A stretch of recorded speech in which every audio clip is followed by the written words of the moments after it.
Hello again and welcome to episode number 4 of the Peer Project podcast, a podcast dedicated to yours, to mine, to everybody's mental health journey.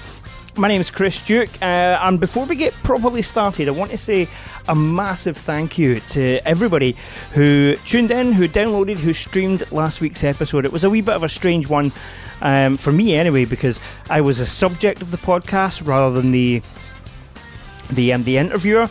So it was a bit strange, but thank you for all your lovely feedback as well. And also thanks to Lorraine Kelly for coming on and interviewing me. It was an honour to be interviewed by Lorraine Kelly. Moving on though, this week we have an amazing special guest.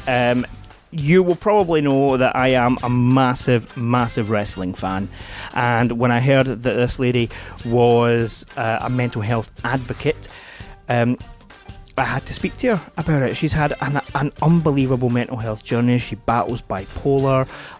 She lost her father to bipolar as well. She has turned her life around. Her career has just shot up as one of the top referees of All Elite Wrestling, which you'll hear about as well. It's a fantastic chat and I really hope you enjoy it. Don't forget to like, rate and subscribe to the podcast. It really helps. Tell people about it. If you're going to tell people about any podcast, it's this one. It is a really good chat. So enjoy episode 4 of the Peer Project podcast with Aubrey Edwards.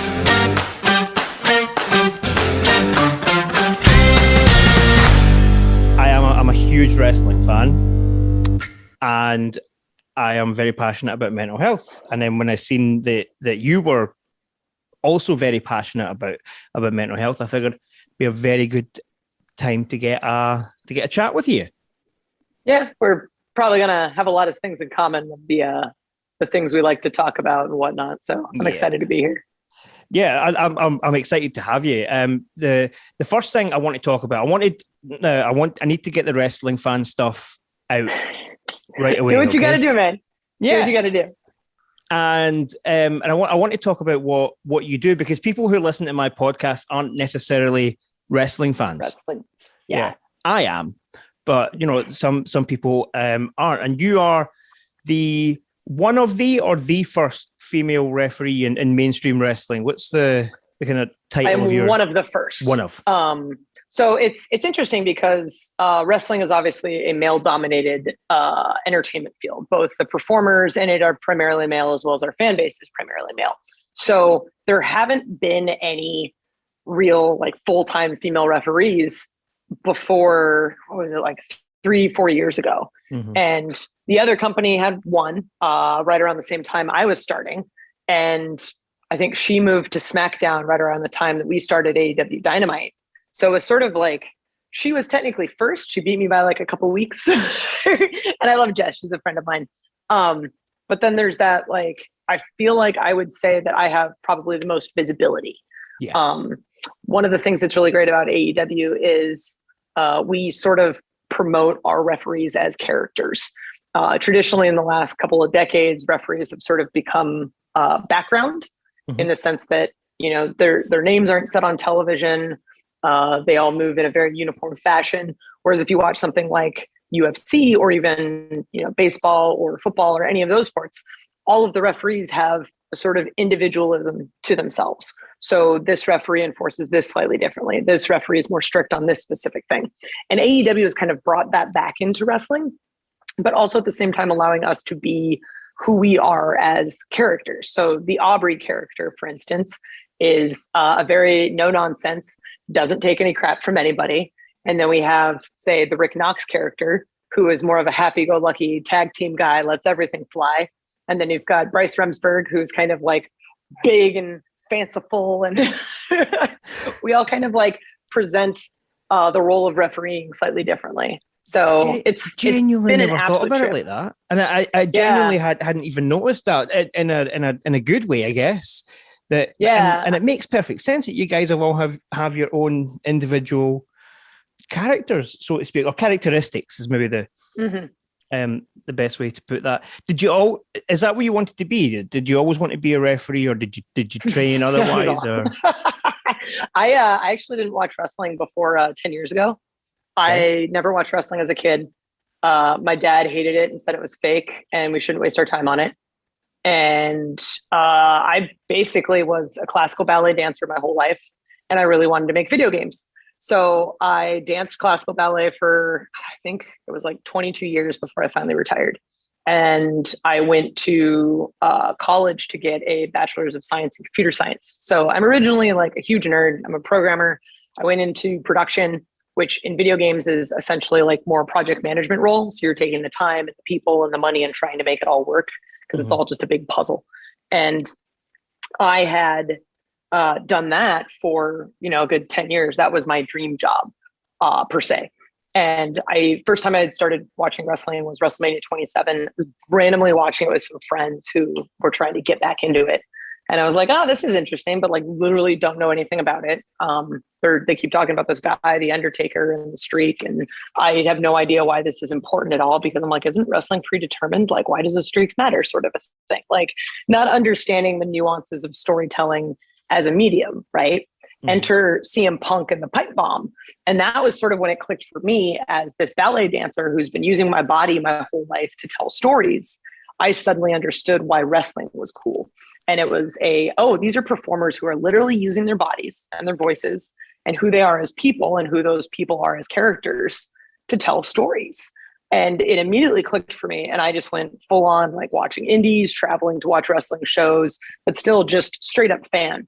And it was only back in 2017, one of the local productions that I was going to, I was there every 2 weeks, front row, yelling obscenities at the heels. And they had asked me if I had ever considered reffing. I said, no, why would I do that? And they're like, we think you'd be good at it. And I had recently just retired from dancing. So I had, all this free time that I wanted to fill with something. So I tried it. I was terrible. I tried it again. It was a little bit better. I started training regularly, probably about 2-3 days a week. Did my first show. I started training in May, did my first show in July of 2017. And then it literally just like took off. So by the end of the year, I was doing shows in Canada and California and Oregon. I'm in Washington State. So like all up and down the coast. We're driving like from Seattle to Vancouver is about 4 hours with a border crossing. So it's a bit of a commitment. And then August of the next year, I was doing WWE tryouts. The next year after that, I was on AEW television. So it all kind of like took off. And it's a story that doesn't happen normally. I think it was just the perfect cross section of like opportunity and interest and drive.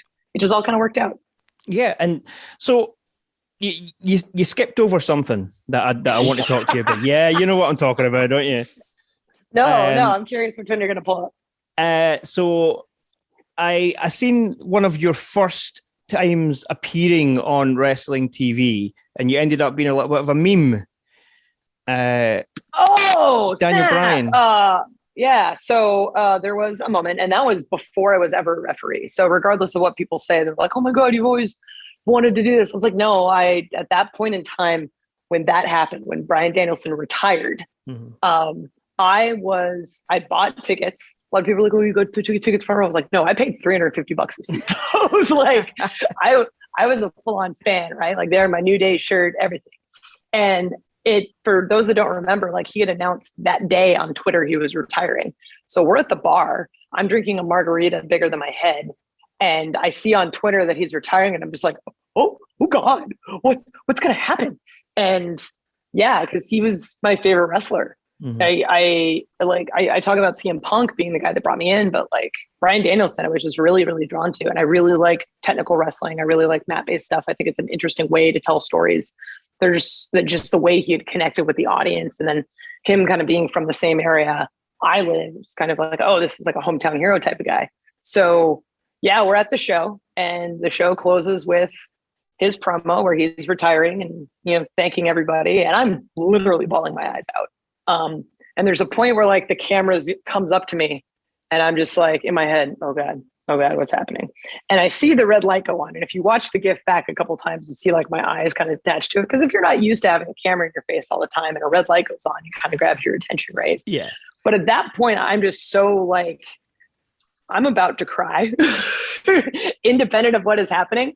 And this camera's there. I'm like, well, here goes nothing. And I just start bawling my eyes out because it's literally like that. And that's one of the coolest parts about wrestling, right? It's just the fact that you can feel this sort of emotion, like the fact that this was taken away from him abruptly and he didn't really have a chance to process it, yet being so grateful for everything that had happened. Like that's just the human experience. And that's one of the things that I really love about wrestling. And one of the things that I think people really love about wrestling as well is just the fact that even though it is fanciful and crazy and we have people like, you know, Orange Cassidy and Danhausen and all these crazy characters, like you still have that human connection aspect of it.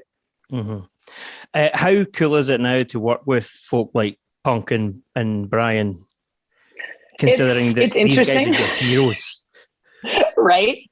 Hero is a weird word because it's like, it's weird. Like, as you said, like they're my coworkers now, right? So working with Brian, like he's exactly the kind of guy you would think he is. Like he only cares about wrestling. He's talking about wrestling constantly. He's always thinking about wrestling and trying to figure out how like wrestling could be cool. He's like, oh, we could do this thing or this thing. Like, and Punk to me, like we talk about being like starstruck and stuff. Like Punk's been with our company since August and I'm still kind of like starstruck by him a little bit. He's also kind of a hard guy to read. So oftentimes I'm like, is he just mad at me all the time? It's like, he's not. But it's been really fun. I've gotten a chance to work with both of them on a couple occasions. One of my favorite tag matches I've done was CM Punk and Jon Moxley versus FTR. Just absolutely incredible banger of a match. Yeah. And like, I would not have guessed in my right mind that when I started reffing 5 years ago, that would have been something I could have possibly done. That is mental. I want to get all the wrestling stuff out of the way because I know we've got other stuff to chat about, but I need to take advantage of the fact that I'm talking to you just now. Oh, totally. In the time that you've been with because AEW is still was it a relatively new company out there? Oh, absolutely. Yeah, no matter the impact that they're making, and they're making a huge impact. That they are still relatively new. What's been your okay? It's going to be hard to answer this, but what's been your best experience so far? Maybe in the ring, maybe the best match that you've worked in, or just something that stands out. Right. There's a couple moments that stand out. Like for me, one of the I can't not talk about the very first world title match. Like that's sort of like the big thing. And for those that don't maybe follow the show, like AEW Dynamite has been around 2.5 years. We're not even at the 3-year mark yet. So we're having our 4th pay-per-view as a company. I'm technically not a full-time employee. I'm still on a per-show contract. And the 2 guys in the first ever title match have both requested me, one of them being Chris Jericho, who's a legend in the business and has been around for 30 years. So real intimidating. And then on top of that, like Dean Malenko is the agent. So like super intimidating. And then Hangman, who's, now we see how Hangman is, but back then it was like, this guy's going to be a star. Right. And now it's like, he has an incredible title run. He's in the middle of an incredible title run. So being the person that was asked to ref that match and having that much trust put in people who barely knew me, to this day, I think like that's probably one of the most memorable moments for me. But there's also like other little things here and there. Like I really liked, like there's this moment where it was back during the pandemic era, FTR versus Private Party in a tag match, just an unassuming tag match, started Dynamite, Tully Blanchard's on the outside and FTR are heels, Private Party are baby faces. And it's just a standard tag match with tag psychology. FTR is trying to break the rules. I'm getting distracted, all these things. And that moment, I'm in that match and I just feel it clicking where I'm like, tag team wrestling is legit. Because tag team wrestling is hard. Like as a referee, you're basically yelling at dudes who play fight in their underwear, sure. Yeah. But at the same time, like you're looking at them from the behind. You can't look at them from the front. So you have to predict where they're moving without any sort of like facial or bodily cues. You have to relay production information that's happening constantly. You have to make sure you're not blocking the cameras. You're basically doing 12 jobs at the same time, making sure that these guys can tell their story, right? So when you have a singles match, there's one thing, but all of a sudden when you have 4 people in the ring and you have to communicate with all of them and you have a limited amount of time you're on TV, like it's hard. And I distinctly remember that match, just throughout it, everything just clicking and it making sense. And I'm like, man, tag team wrestling is the freaking coolest. And it's one of those things that like, it's not as sexy as something like reffing the first ever world title match for a company, right? But for me, as someone who is very passionate about the role of the referee and how the referee plays into what the wrestlers do, that was sort of a key moment in my career that I specifically remember. And there's a ton of those. There's a ton of like little, I could go on and on just about that, but those are 2 of them for you. So talk to me about your, and I feel as if I'm just flipping the switch here, but talk to me about your decision to go, almost go public with your mental health issues.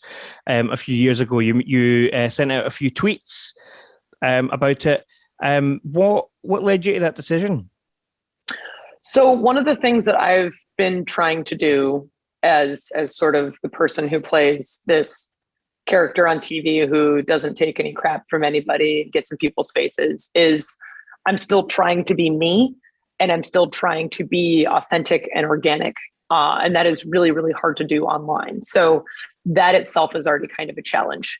And I think it was we were doing some sort of partnership with like Bell over in Canada because they had like a mental health day thing. And we were encouraged, hey, if you want to tweet about this, use this hashtag, blah, blah, blah. And I'm like, it's 4 a.m. in the morning. I'm at the airport. I'm exhausted. I haven't slept yet. I'm like, you know what? Screw it. Like, if I'm supposed to talk about mental health and do it in a genuine way that people are actually going to take me seriously, why wouldn't I talk about my own personal experiences? And for those that don't know, I'm diagnosed bipolar. I have rapid cycling. So typically, like if you're on a scale of emotion, you're supposed to go from like 6 to 4 on occasion, like kind of stay around there. And with rapid cycling, I'm going from like a 2 to a 9 constantly over the course of days. So that is all mitigated with medication. So if I don't admit to something like that, I feel like I'm not being my most authentic self if I talk about mental health, because there's only like so much that like therapy and being open and whatnot can do. Like sometimes you need medicine to get across things, right? Like you need to take your car to the shop occasionally. Like it needs maintenance from time to time. Your brain's really important. It just needs maintenance. It needs an oil check every now and then. What was the reaction like when you first sent out those tweets? The reaction is initially really positive. Like people are very supportive. And I think part of it too is there's this stigma with mental health where people aren't open to talking about it, or they don't want to admit like they have a problem. And in my mind, and this is my personal opinion, there's ultimately 2 issues with that statement. People have a hard time asking for help, or they see like going to therapy as admitting that something's wrong. And that's not necessarily the case. Kind of using the car example, like you take your car to the shop to get it repaired and just get a diagnostic, make sure everything's okay, right? It's fine to go to a therapist. You have an outside perspective kind of cluing in and asking questions just so you can kind of make sure everything's working correctly.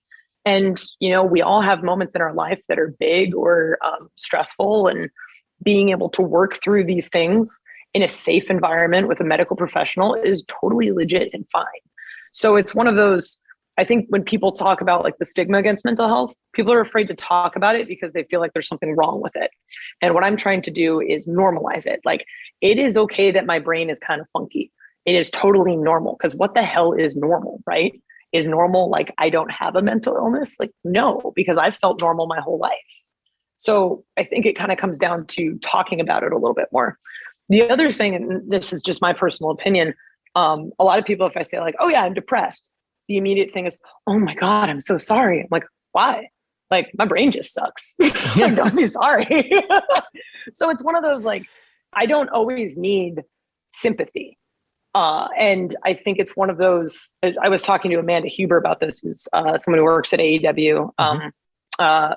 wife of the late John Huber, we have a very similar sense of humor, and it's both very dark, and we make fun of things that kind of make people uncomfortable. But it's one of those like, I was like, yeah, if I'm depressed, and people are like, oh, is there anything I can do? And I'm like, you can speed time forward so my brain stops like kicking my ass. Like, what am I supposed to do? Taking my meds, eating right, and get like food. Sometimes this shit just kind of happens, right? Yeah. And I think it's one of those, if you talk about it the same way that you would if you had a cold, like, oh, I have a cold. Okay, well, just take care of yourself. That's fine. It's literally just that. So it's an interesting response to see people being super positive. But for me, and everyone's situation is different. So maybe some people do need that level of empathy. But I'm just like, no, I just want people to know that like my brain sucks today. That's it. So you obviously do a lot of social media. And you can you can see that through your Twitter and your Instagram and stuff. And it's no secret that sometimes wrestling fans can be a bit passionate, overly passionate. Passionate's a nice way to put it. Yeah. How does that affect you? Do you take any of that on board, or is it are you just kind of, oh, these are just words on a screen? I think it is impossible to say that if someone says something to you on Twitter that maybe falls under like a negative or a criticism or something, it is impossible to say that that doesn't affect you. It is easy to say that it rolls off me much better than it used to. But it's one of those, as humans, 1,000 people could give me a compliment, and then one person makes fun of my appearance, and that's literally the only thing I'm focused on. Because we're just kind of taught, like, you have to focus on the thing that's wrong, everything's terrible. And like, as people in wrestling, like, our egos are massive. So it can be damaged. And then all of a sudden you have to worry about this whole aspect of like, oh my God, people hate me, blah, blah, blah. And I think just generally as a woman on the internet who's in a very public role, like, I end up getting a lot of tweets that are very, like, they make fun of my appearance. There's a lot of complaints that I get that I notice that my male ref coworkers don't get. There's just a lot of like hate thrown in my direction, and it all kind of falls under the same thing. So I had someone ask me recently, like, well, what kind of things do people say? And I'm like, oh, people send me gifts of horses because they say I have a really long nose and a very toothy smile, so I look like a horse. And it's like the fact that I just know that, right? Because it's the kind of shit that people just send to me on Twitter, and it's awful. It's terrible. I hate it. But I'm also very quick to use the block button now. And I'm also very fortunate that I have a husband who helps me with this. And part of it is I'll post something on Twitter and I'll mute the conversation so I don't get the notifications. And then once a week, my husband sends me an email with all of the accounts I need to block. And those are basically all the jerks that are saying things on my Twitter that really shouldn't be there. And part of it isn't necessarily just so I don't see it, but it's so other people don't see it. Because social media ends up being this echo chamber. And someone will say something negative, and then someone else will respond to it. And then it just sort of spirals and gets out of control. And it's terrible. And I would rather those people not take something that I'm trying to do as a positive and turn it into a negative. Like, I want people, when they go to my timeline, to only have positive things, or the things that I'm intending to actually put out there. I don't want like vitriol and other things to pollute it. You know what I mean? Yeah. So one of the things that I find particularly interesting about social media is, and sometimes because I had a pretty even though it was local radio, I was well known in the area, and if people were saying negative things about me, I couldn't just use the block button, or I couldn't just use the mute or whatever, because I had to know what these people were saying. You know, it was one of those things. And if is that something that you've come across? I know you said you got your husband who kind of gives you the list, block all these people, that's it. But if that was me, I would then take this list and go, okay, here's a profile I need to visit. Okay, what are they saying about me here? Oh, okay. And then that's one notch down, next one. And that would just bring me down, and further down. Oh, I don't even bother looking at the profile. Like, he'll give me a list of people. I'll go and immediately block it. I won't look and see what they said. I won't see who they're talking to or what they are. It's like, okay, I just trust them, because it kind of comes back to mental health, right? The thing we're talking about. And it doesn't do me a service to take bullshit from people that don't matter. Like, there's one thing to be said about constructive criticism, and someone can say, oh, I think it would be better if you did this and this and this. Great. That's fine. but that's constructive. That's not people telling me that I'm awful and I should get off TV because I'm a terrible referee. Like there's nothing, like no actual feedback to take from there. And ultimately there's context to things, right? Like if Chris Jericho gives me some feedback on what I need to do in a match, I'm clearly going to pay attention to that as opposed to some random jerk on Twitter. So there's a little bit of give and take. And even though we're encouraged to, we have social media, we need to engage in our fans. Like I want to engage in a way that's worth it for me, because at the end of the day, I have to worry about me and my mental health. I'm not sacrificing my ability to exist in this world just to make people happy who don't have a profile picture and have a bunch of numbers following their name. You know what I mean? Yeah. So other than, blocking out the negative thing, and that's a great thing to do, and that's something that a lot of people need to kind of take on board is, get rid of the negativity in your life, and that'll help things. What other things do you do to look after you? Oh boy. I would say there's three big things that I've noticed over the course of, what was it? I got diagnosed something like 11 or 12 years ago.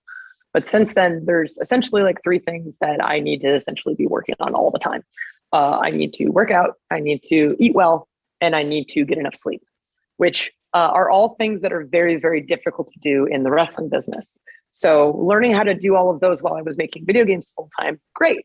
Now all of a sudden I change careers when I'm 30 and now I have to really learn how to do all these things, right? So the working out one's really easy because, we have to stay physically fit to do what we do. I'm in a ring moving around at, a drop of a hat because there's giant men who are over 6 feet tall barreling towards me. Like I have to be quick on my feet. Mm-hmm. I have to be in shape. I have to be able to go, 30, 60 minutes in a ring at any given time. So there's that one's easy. Knock that one out of the park. The eating well thing is difficult because let's say it's super late. We taped Rampage. So we're done at 11:30. We get back to the hotel at midnight.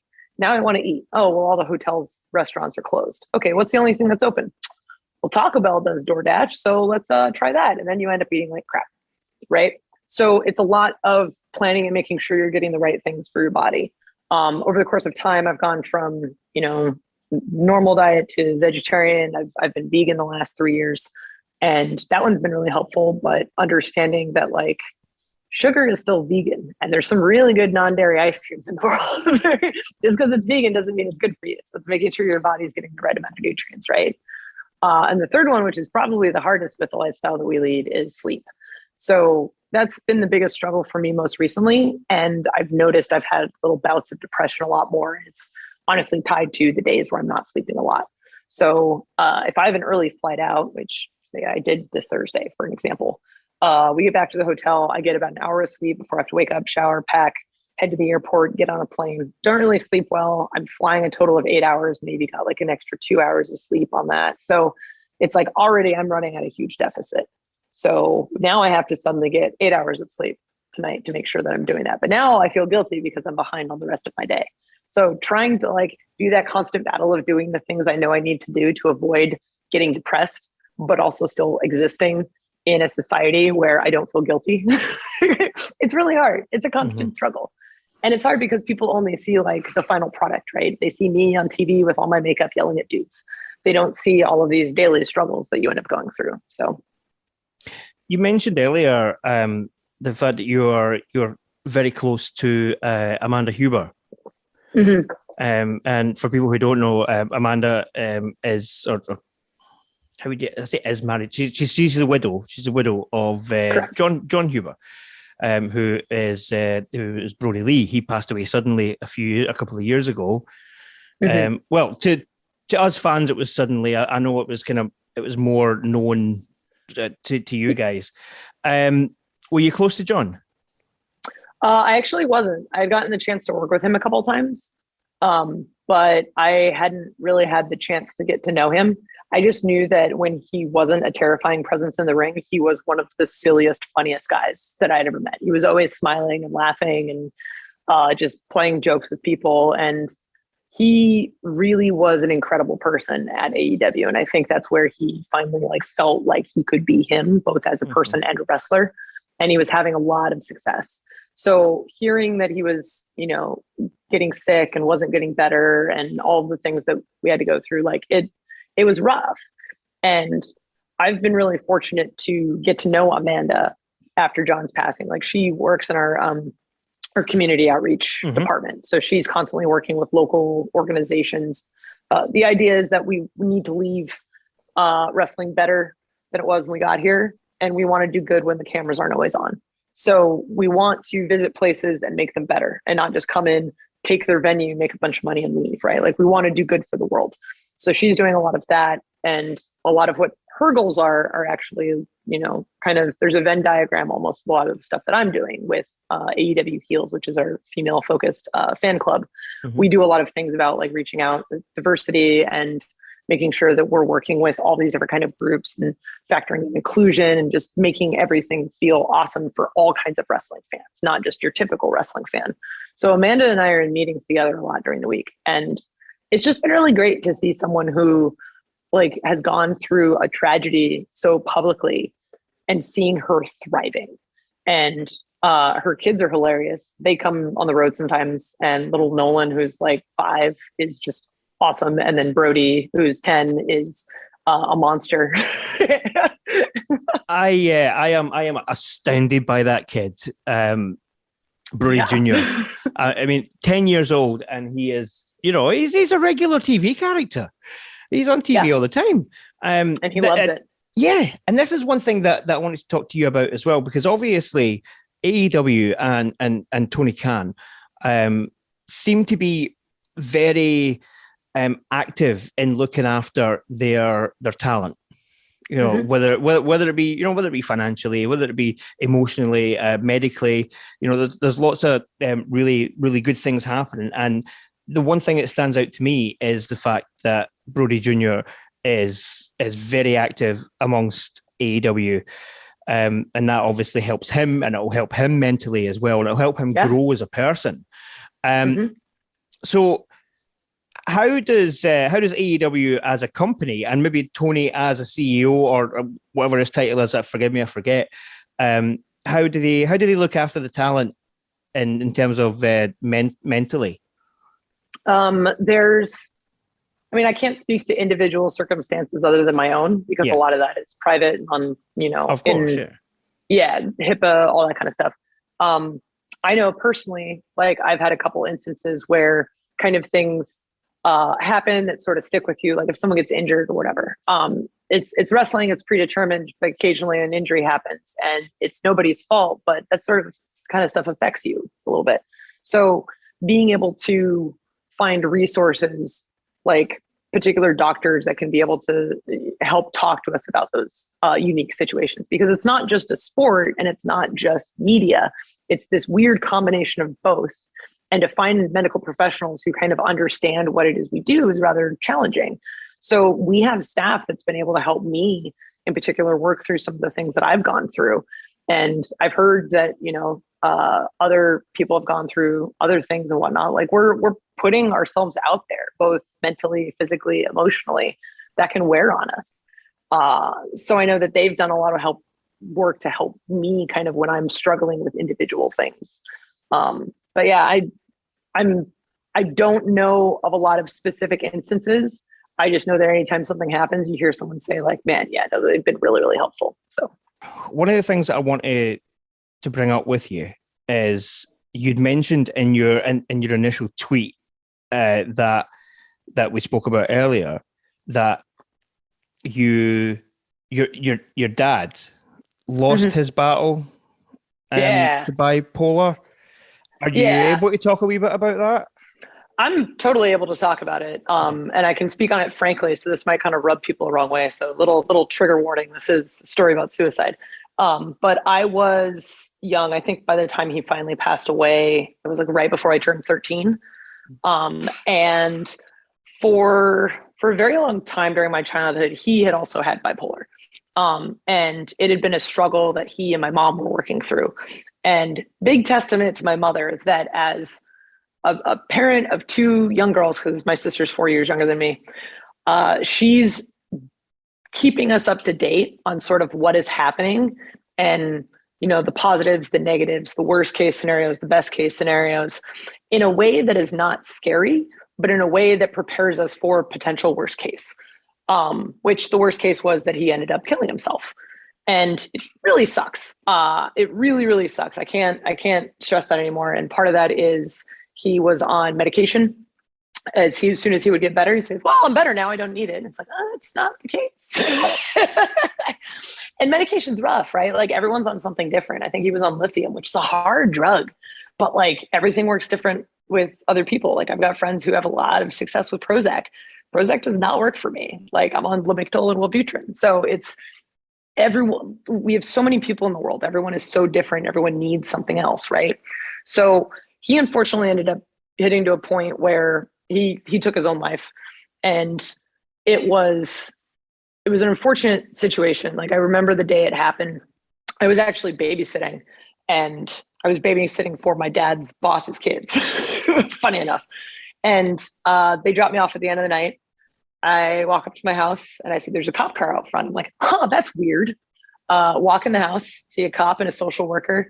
And I immediately knew what had happened. And there's something to be said, just kind of another shout out to my mom. There's something to be said about when you're a 12-year-old girl walking into a house and you see this cop and a social worker and you know kind of what that means, like you hit that worst case scenario. Mm-hmm. And we were in therapy. It's a very, very rough situation. I took some time off of school.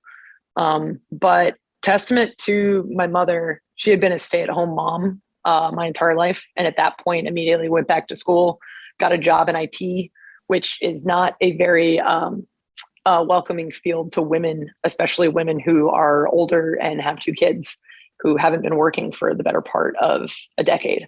So my actual childhood wasn't really impacted. We stayed in the same house. I still did all the same activities that I did. I still did really well in school. My mom helped me pay for college. Like there was all of these things that happened. So it's one of those, it's a moment in my life that was really terrible. And I have a lot of really positive memories of my childhood with my dad. But that being said, bipolar is a hereditary illness. So there was always kind of the chance that either like me or my sister could develop it eventually. And I was in, I think it was my early 20s or so when I started to kind of go, my life's really good. Like I've got a nice marriage. I live in a nice house. My job's great. Like, why do I feel like shit all the time? Oh yeah, that little thing. Okay. So I know it's a very frank way to discuss it, but sort of that's what happened. And that's one of the things that can occur, unfortunately. And, it sucks. I would really love my dad to still be here. I feel like my husband and him would get along really, really well. Mm-hmm. I was just saying that the other day, they have like a very similar sense of humor. So there's all these things that like coulda, woulda, shoulda. Would things have been different? Yeah. I feel like he's the kind of guy that would have flown to literally every episode of Dynamite and just yelled obscenities at all of the heels. That sounds. I think that would have been really cool. Yeah. You were right about the trigger warning there because you've floored me with that story as well. Are you concerned that concerned's maybe not the right word, but are you what's the word I'm trying to think about? Are you afraid about what lies ahead for you in the future, or do you believe that you have got you've got it under control? Do you understand what I'm saying? I get what you're saying. Yeah, I get what you're saying. I think because I've lived through the situation I have, like I've seen the worst side of what suicide can do. I know how that affects literally everyone in your life. And it is something that I'm going to have to carry with me for the rest of my life. And thinking about it, I am one of those people that I don't ever want to put the people I love through something like that. I've never attempted suicide. I take my drugs religiously every morning and every night. I make sure that I don't skip them because I know how absolutely vital and important it is. And I think that's kind of like, I don't know if you could say a silver lining of, my dad's death, but like being taught that like, hey, if you take this stuff seriously, you can take care of yourself. And it's just something that I end up having to manage the same way that I need to make sure that I take my vitamins every day. Mm-hmm. It's like, these are just very, very specific vitamins that help kind of balance me out a little bit. So whilst your journey to get here has been, a pretty, you said it, a pretty shitty journey to get here, and certain parts of it were pretty shitty. I mean, that has made you what you are today. 100%. And now you're using your platform, you are using your notoriety. It's late over here. Leave me. You're now using that to help other people, and that must be. I mean, that must be pretty cool to know that you were developing video games just a few years ago. And I still am, technically. Yeah. Well, actually, I do have to ask you about that, but that's a different thing. It's a different podcast. Yeah. But I mean, do you ever get that kind of like an imposter syndrome that 100% people talk about? It's big time. I heard actually CM Punk say it on a podcast once that everyone who is successful has imposter syndrome. They're just much better about shutting up the voice in their head that tells them they can't do it. And that's ultimately what it is. Like a lot of times something will happen, like going back to the world title thing, where I'm like, I have this world title. It's like, why? I've literally been doing this 2 years. I don't deserve this. Like there's so many other people that could be in a better position. And it's just shutting that voice up and saying, no, I've worked here. I've worked to get here. People have noticed me. They know I'm talented and they want to give me this opportunity. Like it's purely like, it's not just like medicine only does so much for mental health, right? And medicine doesn't work for everybody, but there's a lot of things that you have to do to kind of like teach yourself to think a specific way. Like it's okay that I'm successful because I work really, really hard. There's a lot of times where I'm in disbelief, where I feel like I don't necessarily deserve something. But once you sort of sit back and look at the broader picture of things, it's like, oh, okay, this can work. So I still have a little bit here and there. I'm much better at managing it. But definitely way back in the day when I was younger. And I think part of it is just like as you grow older and you become more comfortable with yourself. And I think as you like become jaded and bitter about things, it's a lot easier to be like, yeah, whatever. I'm also just traditionally a very logically minded person. I have a very good ability to separate sort of the emotional from the logical. Like this is just the situation. This is what it is, regardless of how I feel about it. Here are the facts. So. But also what I mean is, the fact that you are in a position to help other people with their mental health as well. And you have, whether you know it or not, you will have had an effect on someone's life somewhere. 100%. Even just the fact that you were open about bipolar on social media, and that surely must baffle you as well, that you can have that impact on someone's insane. life. It's insane. And it's never something that you think like, oh, the worst possible thing that has ever happened in my life ends up being something that truly benefits somebody, right? But like the idea of the understanding of a worst case, it potentially becoming something that you might yourself have to struggle with, and then being able to share that with other people in a way. There's so many people in the world, and you forget that we all have shared experiences. It's that line of everyone is fighting an invisible battle. So that's why I like talking about it as much as I do, because I'm a very happy-go-lucky person. I'm very outgoing. I look like I have my shit together. I don't. A lot of times I'm just like, what the hell is going on, right? But it's the reality of we only see the very polished version of things on TV. We see the best possible thing. But knowing that there are things happening behind the scenes is really, truly impressive. Like, for instance, just to share this, when we filmed Battle of the Belts last week, I was extremely depressed, to the point that if someone came up to me and was like, hey, are you okay? I'm like, yeah, I'm fine. And I would just start crying.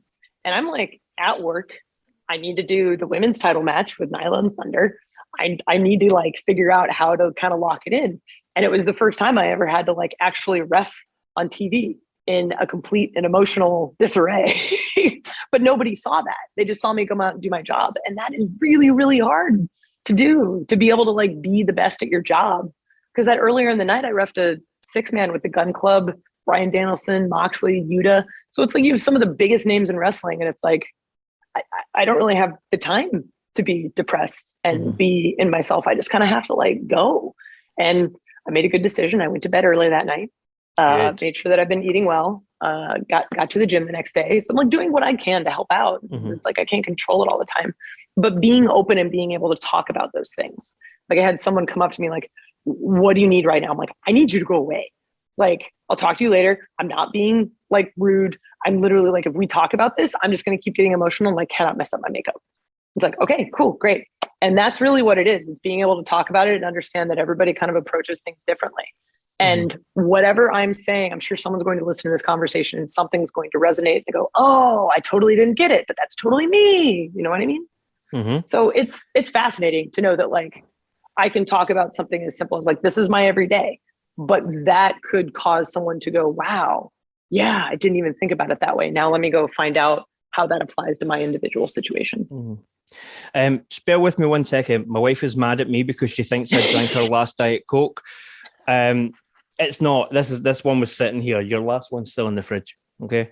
Anyway, and so my next question, and the reason I'm asking this question is because I have got an example of this in my own life, and I want to ask. I want to see how a similar situation affected you. So, about 12 years ago, my wife, or she was my girlfriend at the time, pregnant.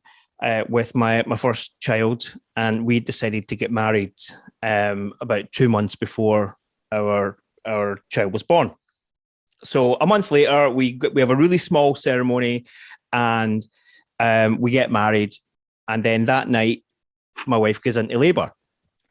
Mm-hmm. Which means that's one hell of a wedding. Yeah. Which means I essentially went from being single with no kids to being married with a child in the space of 24 hours.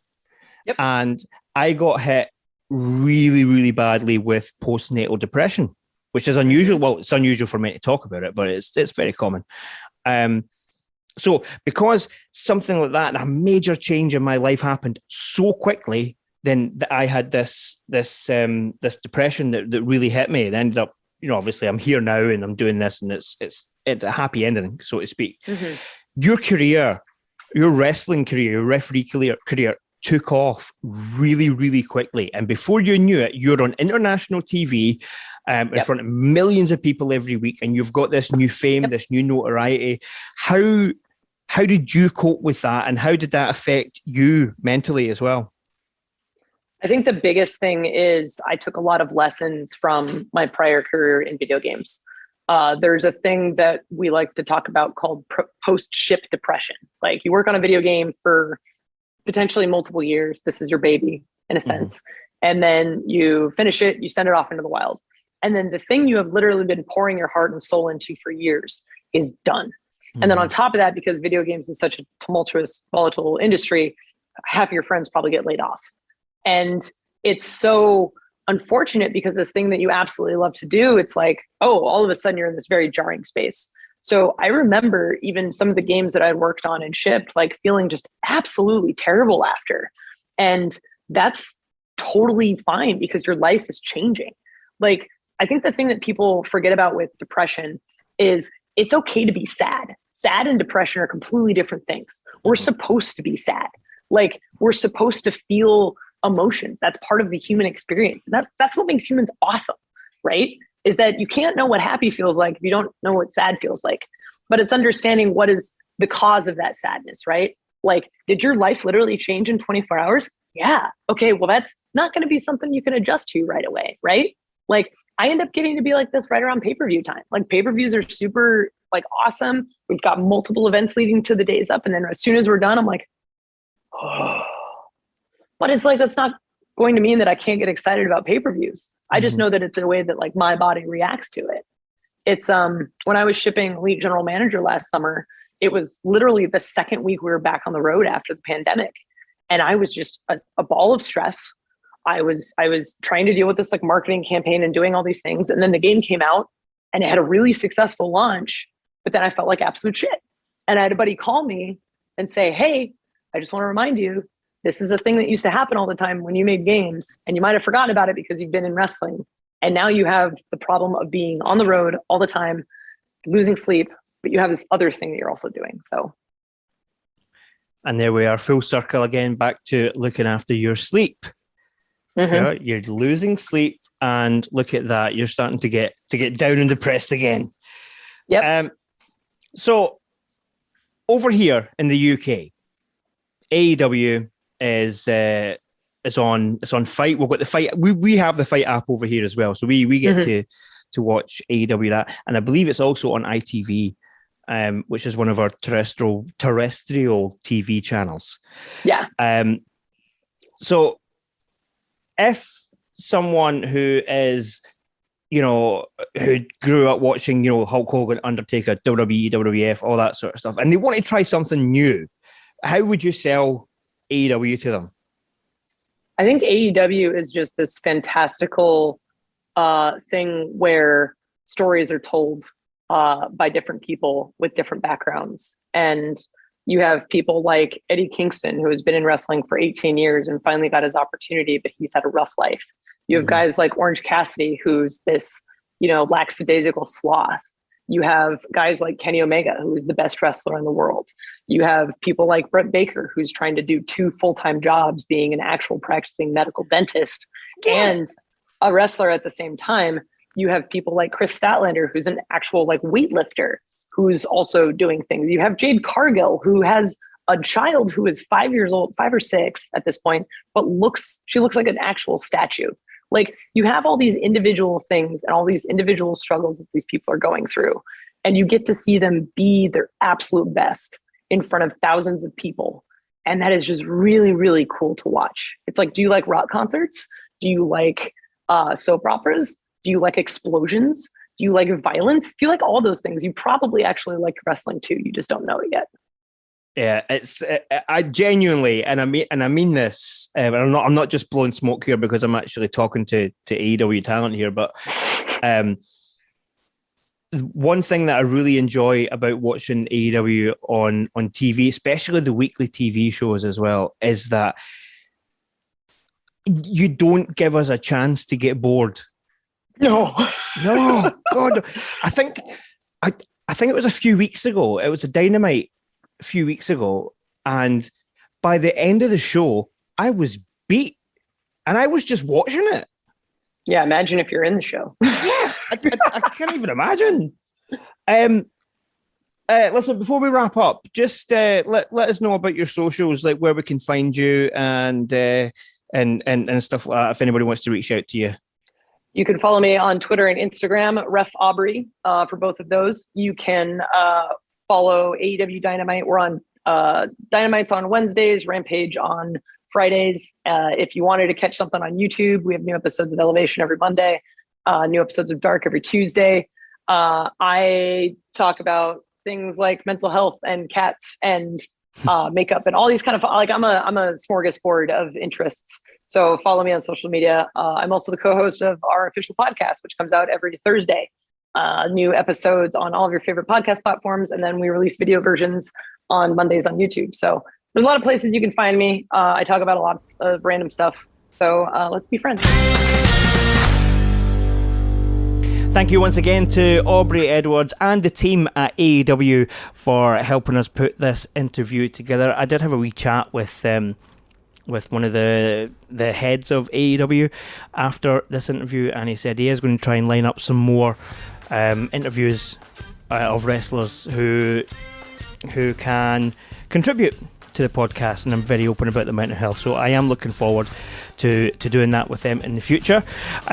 Remember, like, rate and subscribe to the podcast, to the YouTube channel, particularly on social media as well. Find me, Duke Writes Books, and tell me what you want to hear on this podcast, because that is what's most important. That's the reason that we're doing this. It's for you. Thank you once again for downloading and for listening. Look after yourself, and I'll see you next time on the Peer Project Podcast.